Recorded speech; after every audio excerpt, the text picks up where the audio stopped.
ഇന്ന് കുറച്ച് തെയ്യക്കഥയായാലോ ഗൈസ്. ഞാനൊരു കാസർഗോട്ടുകാരിയാണ്. നമുക്ക് തെയ്യം എന്ന് പറഞ്ഞാൽ അത്രയും ഇമ്പോർട്ടൻ്റ് ആയിട്ടുള്ള ഒന്നാണ്. ഞാനിന്ന് എക്സ്പ്ലെയിൻ ചെയ്യാൻ പോകുന്നത് പാടാർകുളങ്ങര ഭഗവതിയെക്കുറിച്ചാണ്.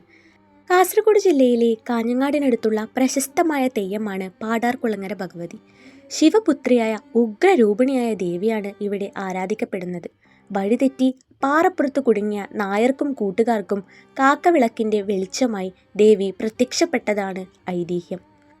മുതലയെ കല്ലാക്കിയ കഥയും പാടാർകുളങ്ങര വീരനുമായുള്ള ബന്ധവും ഇതിൻ്റെ പ്രത്യേകതയാണ്.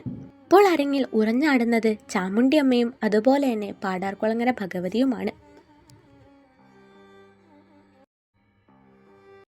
കാട്ടിൽ നായാട്ടിനിറങ്ങിയ ചൂരിക്കാടൻ നായരും സംഘവും വഴിതെറ്റി ഏറെ നടന്നു വലഞ്ഞു. ആ സമയത്ത് ഒരു കാക്കവിളക്കിൻ്റെ വെളിച്ചം കാണുകയും പാടാർകുളങ്ങരയിൽ ദേവിയെ ദർശിക്കുകയും ചെയ്തു. മുതലക്കല്ലിൻ്റെ ഐതിഹ്യമാവട്ടെ, ദേവിയുടെ അനുമതിയില്ലാതെ ഒരു സ്ത്രീയെ ആക്രമിക്കാൻ ശ്രമിച്ച വാഹനമായ മുതലയെ ദേവി കല്ലാക്കി മാറ്റി എന്നാണ് വിശ്വാസം.